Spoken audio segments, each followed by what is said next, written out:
but in a mess you've been walk on the water.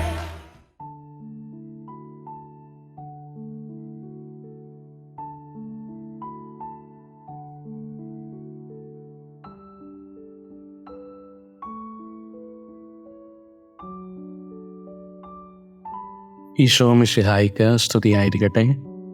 ക്രിസ്തുമസും തിരഞ്ഞെടുപ്പുകളും. ഈശോയിൽ പ്രിയപ്പെട്ടവരെ, യേശുവിൻ്റെ രണ്ടാം വരവിനും ക്രിസ്തുമസിനും വേണ്ടിയുള്ള ഒരുക്ക ദിവസങ്ങളിൽ ഇന്ന് നാം ചിന്തിക്കുന്നതും വിചിന്തനം ചെയ്യുന്നതും പിള്ളക്കച്ചയെ പറ്റിയാണ്. പുതിയ നിയമത്തിൽ രണ്ടിടങ്ങളിലാണ് പിള്ളക്കച്ച എന്ന പ്രതിപാദ്യമുള്ളത്. അത് രണ്ടും ലൂക്കാസ് സുവിശേഷത്തിലുമാണ്.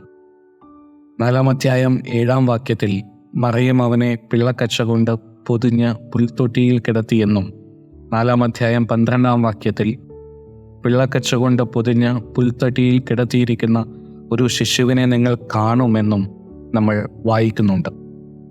ആദ്യ വാക്യത്തെ വിശകലനം ചെയ്യുമ്പോൾ ഭൂമിയിലെ ഏതൊരമ്മയും ചെയ്യുന്ന ഒരു കാര്യം മാത്രമാണ് പരിശുദ്ധ കന്യകാമറിയവും ചെയ്തിട്ടുള്ളത്. ആ സമയത്ത് അനുഷ്ഠിച്ചു പോന്ന രീതി അനുസരിച്ച് അമ്മയുടെ ഗർഭപാത്രത്തിൽ നിന്ന് ശിശു പുറത്തു വന്നു കഴിയുമ്പോൾ പൊക്കിൽ കൊടി മുറിച്ച് കുഞ്ഞിൻ്റെ ശരീരം ശുദ്ധി വരുത്തി ദേഹത്ത് ഉപ്പ് പുരട്ടുകയോ പിള്ളക്കച്ചയിൽ പൊതിയുകയോ ചെയ്യുന്ന ഒരു പതിവുണ്ടായിരുന്നു. അതൊരു സംരക്ഷണത്തിൻ്റെ ഭാഗമായിരുന്നു, അടയാളമായിരുന്നു.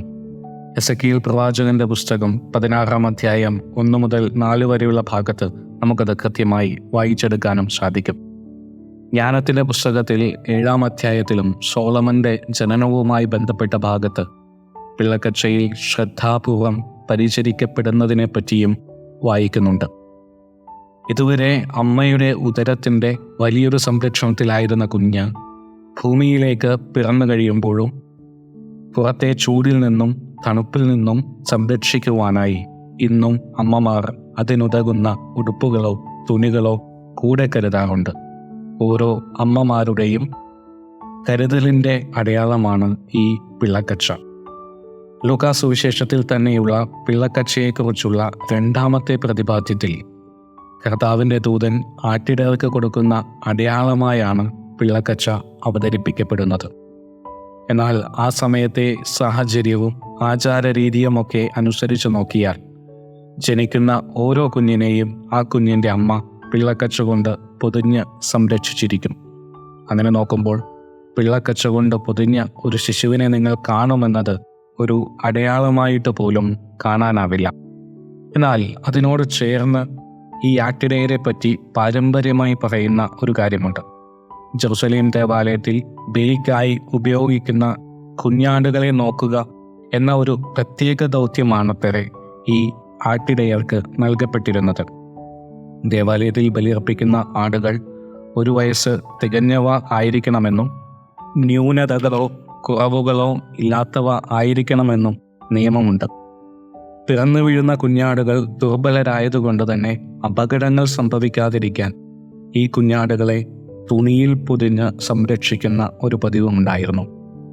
ദേവാലയത്തിലെ ബലിക്കുള്ള ആടിനെ സംരക്ഷിക്കുന്ന ഇടയന്മാർക്ക് ദൈവദൂതൻ ഇത്തരത്തിലൊരു അടയാളം നൽകുമ്പോൾ അത് അർത്ഥമാക്കുന്നത് സകല ജനതകൾക്കും വേണ്ടി ബലിയർപ്പിക്കപ്പെടുവാനിരിക്കുന്ന യേശുനാഥൻ, കുഞ്ഞാടായ യേശുനാഥൻ ഇതാ പിള്ളക്കച്ച കൊണ്ട് പൊതിഞ്ഞ് നിങ്ങൾക്ക് മുമ്പിൽ ആയിരിക്കുന്നു എന്നതാണ്. അത് ആട്ടിടയർക്കുള്ള ഒരു പ്രത്യേക സന്ദേശമായി, അടയാളമായിട്ട് വേണം നമ്മളതിനെ മനസ്സിലാക്കുവാൻ. ഈശോയിൽ പ്രിയപ്പെട്ടവരെ, ലൂക്കാസ് സുവിശേഷത്തിലെ ഈ 2 പ്രതിപാദ്യങ്ങളും സംരക്ഷണത്തിൻ്റെയും കരുതലിൻ്റെയും അടയാളമായിട്ടാണ് പിള്ളക്കച്ചയെ അവതരിപ്പിക്കുന്നത്. ക്രിസ്തുമസും വലിയൊരു സംരക്ഷണത്തിൻ്റെ അടയാളം തന്നെയാണ്. ദൈവം നമ്മെ സംരക്ഷിക്കുന്നു എന്നതിൻ്റെ അടയാളം. അതോടൊപ്പം അതൊരു റെസ്പോൺസിബിലിറ്റി കൂടി നമുക്ക് തരുന്നുണ്ട്. നമ്മുടെ കൂടെയുള്ളവർക്ക് സംരക്ഷണത്തിൻ്റെ വസ്ത്രമാകാനുള്ള ഒരു ഉത്തരവാദിത്തം. ഏദൻ തോട്ടത്തിൽ ആദത്തിനും ഹവ്വയ്ക്കും ദൈവം തുന്നിയ തോൽ വസ്ത്രം പോലെ അവിശ്വസ്തയായ ജെറുസലേമിൻ്റെ നഗ്നത മറയ്ക്കാൻ ദൈവം തൻ്റെ മേലങ്കി കൊടുത്തതുപോലെ നമ്മുടെ കൂടെയുള്ളവർക്ക് അവിടെ ആത്മാവിൻ്റെ നഗ്നത മറയ്ക്കാൻ നമ്മൾ അവർക്ക് വേണ്ടി വസ്ത്രമാകേണ്ടതുണ്ട്. അവരെ സംരക്ഷിക്കേണ്ടതുണ്ട്, കരുതേണ്ടതുണ്ട്.